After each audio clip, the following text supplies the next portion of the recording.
So today we will discuss this topic, efficiency of DC machines. In our last class we have discussed about different losses uh, of DC machines and also the power flow diagram, both uh, motor, both in motor as well as in generator. Okay. So efficiency of DC machines, actually efficiency in general, efficiency can be defined or can be calculated using this formula, that is efficiency equal to output by input. Okay. So for any device this definition is valid, and in other way we can also write like this, that is 1 minus losses by input, because output can be expressed as a difference of input and losses. Okay. So after simplification we will get this expression. Now for a generator, efficiency can be calculated using this formula. So here from nameplate data you will get the terminal voltage and the rated current. Okay. So that is the line current, okay, or load current. So these two parameters you will get from nameplate, and you have to determine all the losses, then you will be able to calculate the efficiency using this formula. Okay. So what are the main losses? Main losses are rotational losses, core loss and copper loss. Okay. Now rotational loss and copper loss, these are normally fixed or constant, and so they are together they are called the uh, no load rotational losses. Okay. And copper loss occurs in armature winding as well as field winding, and you can determine the copper loss and field loss at rated current value, and that in case of shunt motor the field winding copper losses are fixed, but in case of series motor, a series machine, this field winding losses will vary depending on the load current. Okay. Because in case of series machine the armature current, load current or line current and this field current all are same.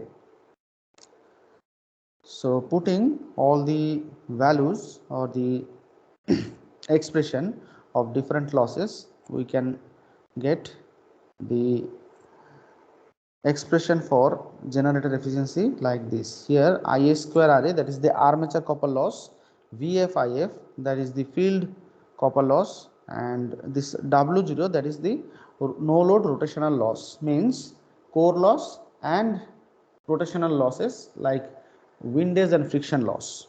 Okay. And VTIL, that is the output for generator. So this output plus all the losses will give you the input power. Okay. And for a motor we can have this VTIL, that is the input power. In case of motor the nameplate data VT and IL, these are input. Why it is input? Because in case of motor the nameplate data will be the electrical quantities. Okay. Because motor outputs output are the mechanical quantities, like the power rating is in HP. Okay. So you have to convert it into watt by suitable multiplying factor. uh, so here the nameplate data electrical parameters are input parameters, input quantities. So VT in case of motor, the terminal voltage, that is the input voltage, and the current mentioned on the nameplate, that is the input current, rated current. Okay. And this power HP, that is the output power. If you convert this HP into watt, you will see that the product of this Vt and IL is not equal to HP. I mean the equivalent wattage of this HP. So Vt into IL is not equal to the equivalent of HP, equivalent wattage of HP. So from this data, you will be able to identify any DC machine with, if it is not mentioned that whether it is motor or generator, whether it is designed assuming it as a motor or generator. Is it clear? In case of generator, these Vt and IL are output voltage, output current, and the power rating will be in kilowatt. And the product of this Vt and IL will be equal to that power rating. Okay. In case of motor, the power rating normally gives in HP, but if it is not in HP, suppose it is given in kilowatt or watt. Okay. So in that case, the product of these two will not be equal to the power rating given. So from that, you will be able to identify whether the machine is motor or generator if it is not mentioned on the nameplate. Is it clear?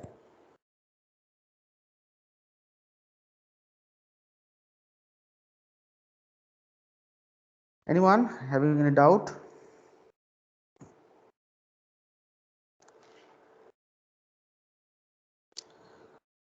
Okay, no doubt. Next, tell me what will be the condition for maximum efficiency? Anyone?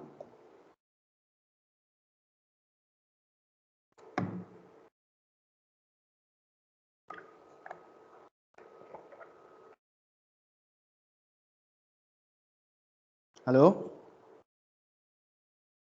Can you repeat the question? What will be the condition for maximum efficiency?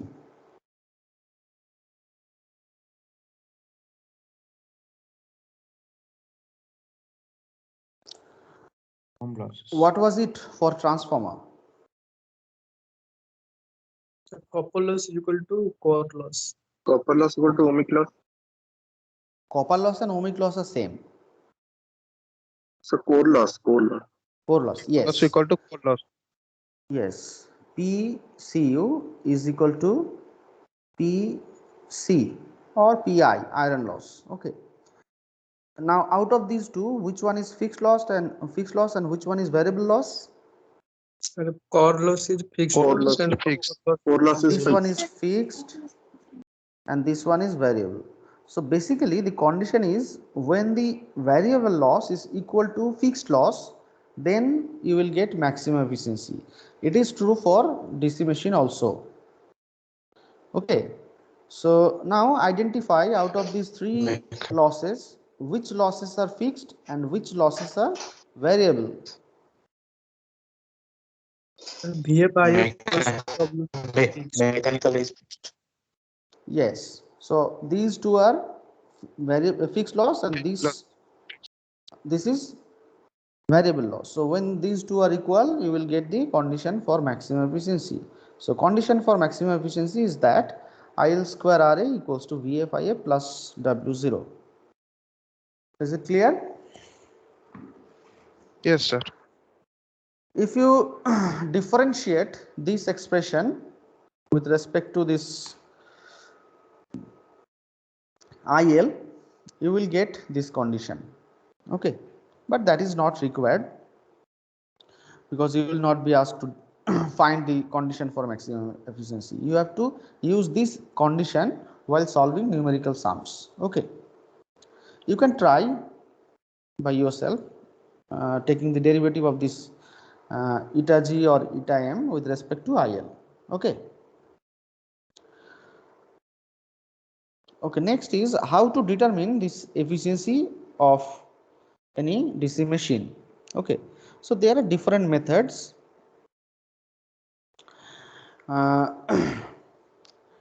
So first method is direct method, which is known as brake test. That means we can apply mechanical brake by some belt pulley arrangement.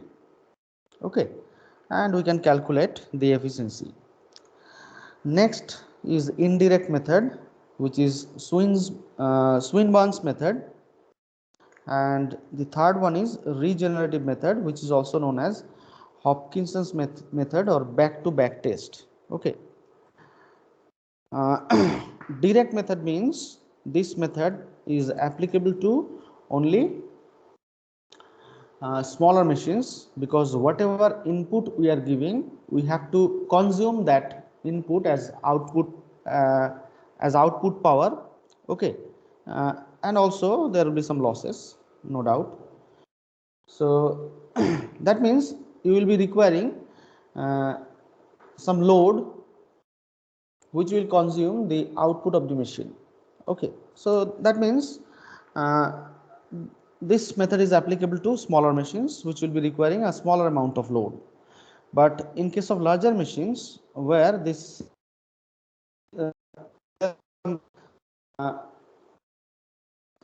there will be some problem in arranging this large amount of load. So in that case we have to apply this indirect method, which is Swinburne's method.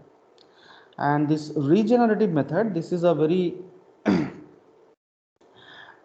interesting method where we can test or we can find the efficiency of two identical machines at a time.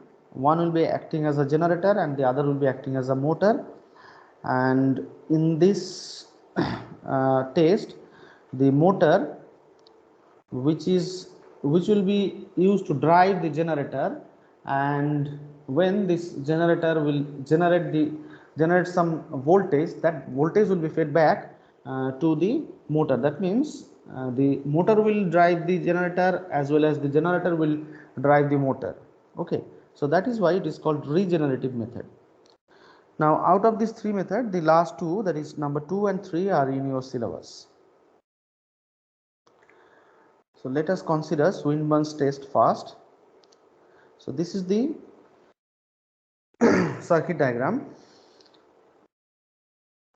So here by this method, that means Swinburne's test, we have to determine the no load losses of the machine. Then we have to consider any current value, that is load current value, for which we want to determine the efficiency, and then for that current value we will be able to calculate the efficiency of the machine. That means we are not running the machine under that loaded condition. We only run the machine at no load condition, and we have to consider certain load current or load value for which we want to determine the efficiency of the machine. Okay.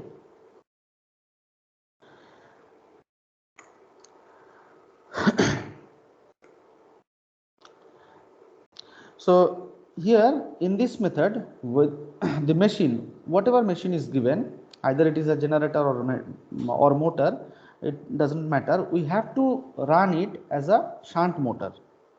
Okay, so the motor is connected as a shunt, the machine is connected as a shunt machine, and we have to run it applying rated voltage at rated speed. Okay, so suppose any generator is given, maybe it is a series generator, so we have to connect it as a shunt machine, and then we have to run it as a motor by applying rated terminal voltage across the armature, and then we have to bring the speed at rated speed by varying the field current. Okay, so here this is the circuit diagram for performing this Swinburne test. So here Vt is the terminal voltage or applied voltage, which will be recorded by this voltmeter, and this is the ammeter which will record the no load armature current, and this is the ammeter which will record the field current, and this rheostat will be used to vary the field current, which will be required to control the speed of the motor, because we have to run the motor at rated speed. Okay, so let Ia0 is equal to no load armature current, IF is field current and VT is terminal voltage, that is the applied voltage. So power input to machine, what will be the power input to machine?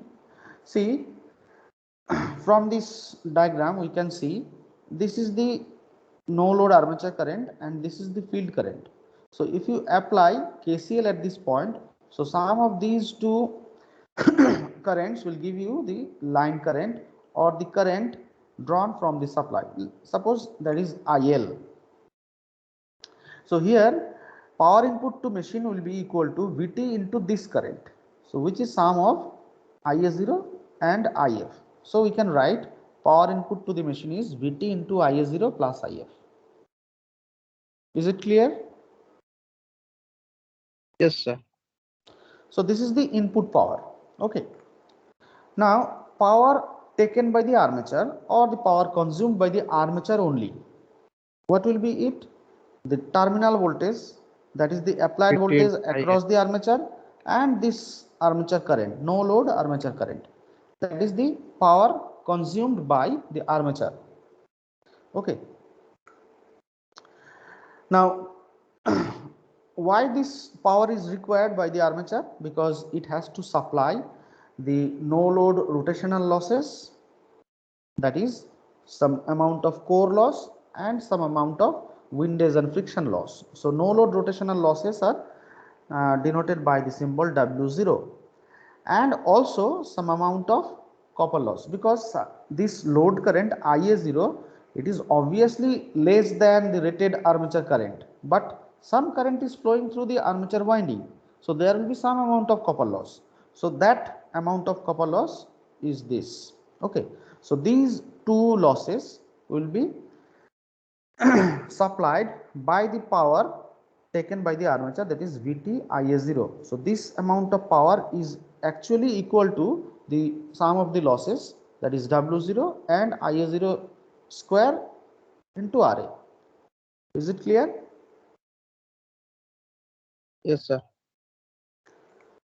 So therefore what will be the no load rotational loss? So no load rotational loss will be equal to W0 equal to this total power consumed by armature minus this no load copper loss, then we will get W0. Because we want to calculate or we want to determine the no load rotational losses from this test, isn't it? So we need some expression by which we can calculate W0. So VT, that is the voltmeter reading, IA0 this ammeter reading. So this is a measurable quantity, VT IA0, and armature resistance that we can measure by some voltmeter ammeter test or DC resistance measurement test. So this copper loss is also, no load copper loss is also measurable. So the difference of these two will give you the no load rotational loss. Is it clear? Yes. And there will be some shunt field copper loss also, that will be given by the terminal voltage into the field current. So VT IF. So now we know the shunt field loss as well as the no load rotational loss, and these two are fixed losses. So we know fixed losses. Okay, and suppose the rated current of this machine is IA. Okay, so what will be the rated copper loss? Obviously IS square RA. So now we know all the losses. So therefore let IL be the load current at which machine efficiency is to be determined. So this is IL. Okay, so if it is a generator, actually if the machine is a generator, then for generator output equals to this VT into IL, and armature current is equal to IA, which is sum of this line current or load current and this field current. Therefore armature circuit loss, so actual armature copper loss is this, because now we are considering the rated current value for this generator. So rated armature current is IA. So for that current, the armature copper loss is this. Therefore, total losses will be W0, which is determined already determined by performing the Swinburne's test. Ia square Ra, we have assumed the rated current value, so we have calculated copper loss for that current value, and VTIF we have already determined while performing Swinburne's test. Okay, so now these are the losses and this is the output. So if we add these two, we will get input. So output by input will give you the efficiency. So this is input Pi. Therefore, generator efficiency is equal to Pi by P0 by Pi or PO by Pi.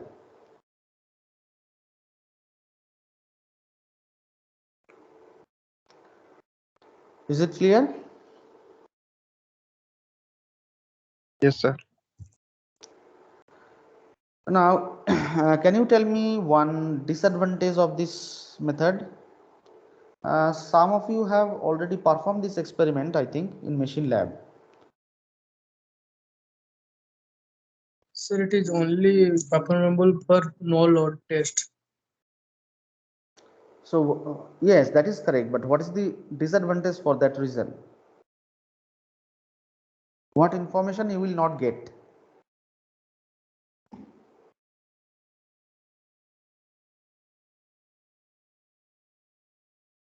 Stray load loss, I think. Stray No. load loss.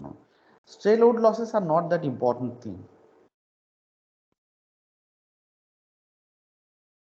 I have discussed while discussing this experiment in machine lab. So those who attended my machine lab class, they must answer this question.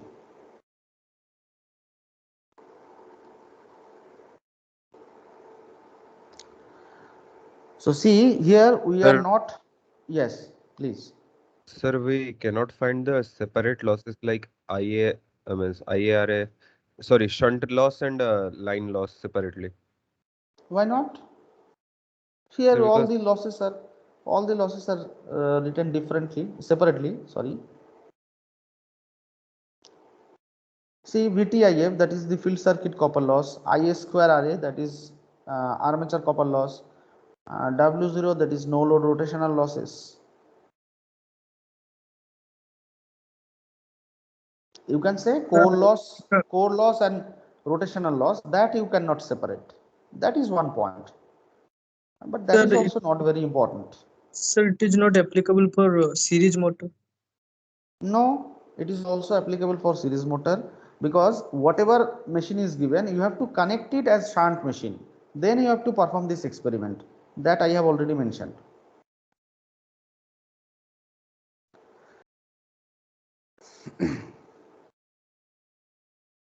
You may not get accurate result, but if all the terminals are given, then you can connect any series machine as a shunt machine, no problem.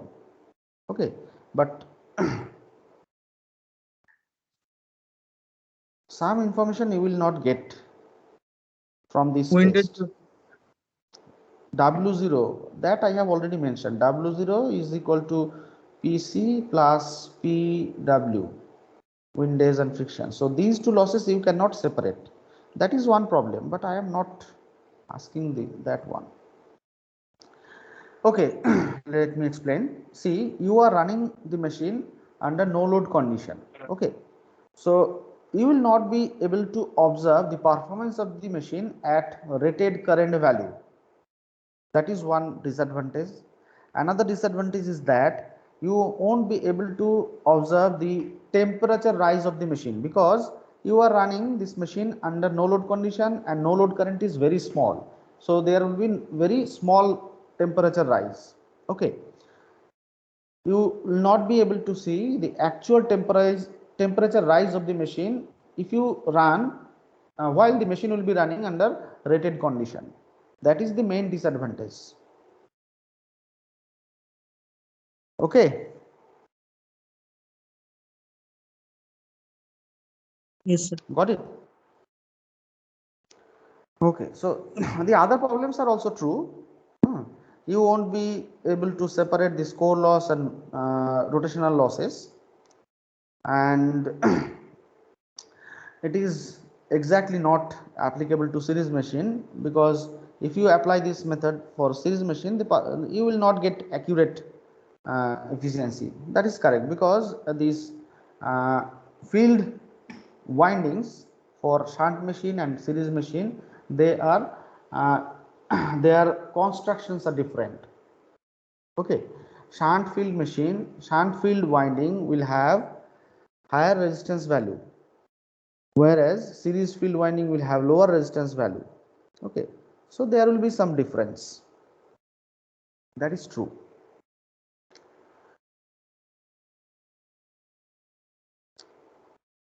So now let us consider this as a motor. So how to calculate the efficiency of motor from the data you have determined from the Swinburne's test.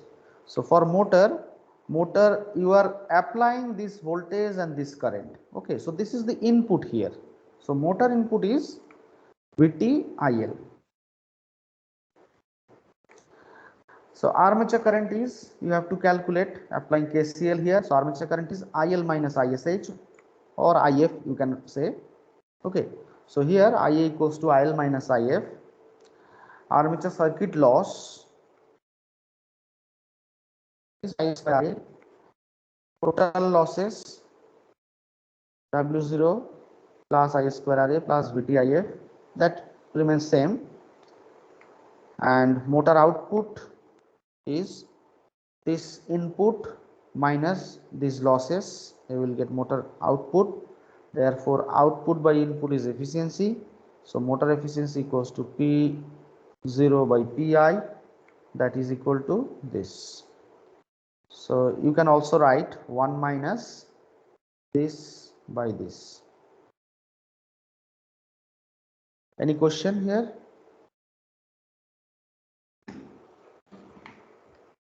No, sir.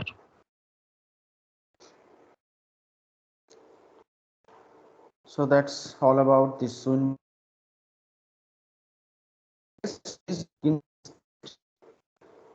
So here we will be determining the efficiency of two identical machines, and they are mechanically coupled. Okay, so two machines are tested together here. One of the machine is run as a motor and the other as a generator. So here this is the connection diagram. Observe this diagram very carefully. So machine 1, this one is run as a motor, and machine 2, this one is run as a generator, and they are mechanically coupled. The armature of the two machines are connected in parallel. Therefore the field circuit of the two machines are also connected in parallel.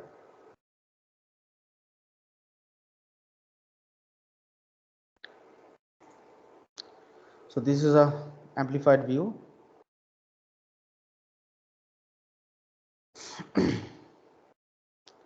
So V1 is the voltmeter reading. That means V1 will record the applied voltage to motor, that is machine 1.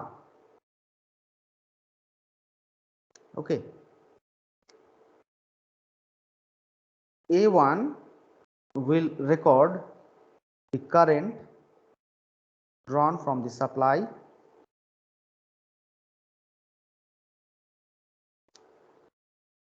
A2 will record the armature current of generator. A3 will record the field current of the motor, that is machine 1. A4 will record the field current of machine 2, that is generator. Then what is the function of this voltmeter? Anyone? Can you tell me?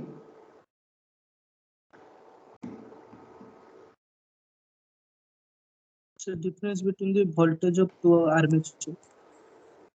Yes, actually initially we are applying voltage across the motor, and since the rotor of the two machines are mechanically coupled, so this motor will drive the rotor of the generator also. And since there is some field current flowing through the field winding of this generator, so voltage will be induced. Okay, but initially the applied voltage across the motor and the generated voltage by this generator, they are not equal. So these two points will not have equal potential. There will be some potential difference. Okay, so that potential difference will be recorded by this voltmeter. Observe this diagram very carefully.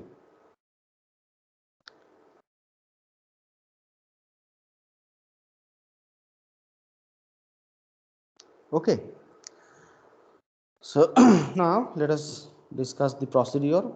So here initially the machine 1 is started using some starter. We know some starter is required to start any DC motor because initially the starting current is very high. Okay, so by some starter, so here it is a 3-point starter is used. By this starter we limit the starting current within permissible limit, and the machine is brought up, that means the speed of the rotor is brought up to the rated value. Okay, now here, while we are initially while we are starting this motor, the switch connected across the voltmeter V2 is kept open. Okay, because we know that the potential of these 2 points will be different and that voltage will be recorded by this voltmeter. Since we have connected some voltmeter between these 2 points, that means they are not shorted. These 2 points are not shorted because there will be some potential difference, so we cannot short them. Okay, as we know, the voltmeter is having resistance of voltmeter is very high, so these 2 points are not shorted. Okay. Now since these two machines are mechanically coupled, so this motor will drive the rotor of the generator at the same speed. This motor is running at rated speed, so this rotor of this generator is also rotating at the same speed, that is rated speed. Okay, now we can vary the field current of the generator by adjusting this rheostat. Okay, so by adjusting this rheostat we can increase or decrease the amount of induced EMF. Okay, so induced EMF by this generator will be controlled by this rheostat, that means the field current. So this rheostat is varied to increase the induced EMF of this generator up to the value of the applied voltage across the motor. That means we want that the potential of this point and this point should be equal.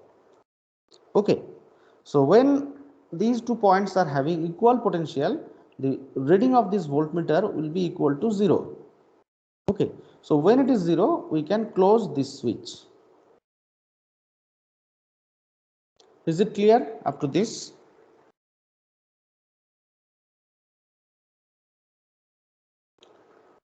Anyone having any doubt?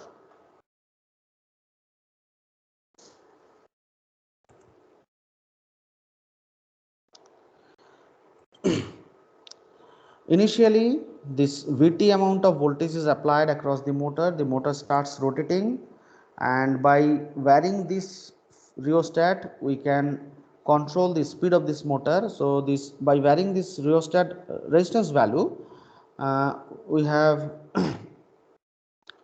brought the speed of this motor at rated value. So the generator speed is also at rated value. Then we have varied this rheostat value value connected in series with the field winding of the generator to bring the induced EMF value equal to this applied voltage across the motor. So now the potential of this point and this point are same, which will be observed by the reading of this voltmeter. So if it shows 0, then we can say the potential of this point and this point are same. So then we can close this switch. There will be no requirement for this voltmeter. Up to this it is clear? Sir, can you explain about starter? Starter is a device which restricts the starting current at, suppose for a motor Vt is equal to Eb plus Ia Ra, isn't it? So Yes, what sir. will be the value of Ia? That is equals to Vt minus Eb by Ra. So initially Eb equals to 0. Why? Because we know Eb equals to Ka phi omega m. So initially the motor is at standstill. So omega m is 0. If omega m is 0, Eb is 0. So if Eb is 0, what will happen? Normally the armature resistance value ranges from about 0.2 ohm. So if it is 0.2 ohm and the supply voltage is 250 volt or 240 volt, what amount of current it will draw? A huge amount of current, isn't it? So that if we allow that much of current to flow through the armature circuit of this motor, it will burn out. The motor will be damaged. So we need some mechanism by which we can limit the starting current. So what we do, we place some resistance value in series with the armature circuit. So this Ra plus this external resistance Ra, which is a very high resistance. Okay, and this is not a single resistance. Some 4 or 5 resistances connected in series. So by when the motor speeds up, this Eb value increases and we go on cutting this resistance value one by one. Okay, that is the simplest starter. And there will be some protective devices also with this resistances. You go through any electrical machine book, you will find there are two types of starters for DC machine. One is 3-point starter, another is 4-point starter. So 3-point starter will have some disadvantages that will be overcome by this 4-point starter. Okay, it is not included in your syllabus. So main thing is that these starters are used to limit the starting current, as we have seen from this equation that at starting the current is very high, which we cannot allow to flow through the armature circuit. Is it clear? Yes, sir. Thank you, sir.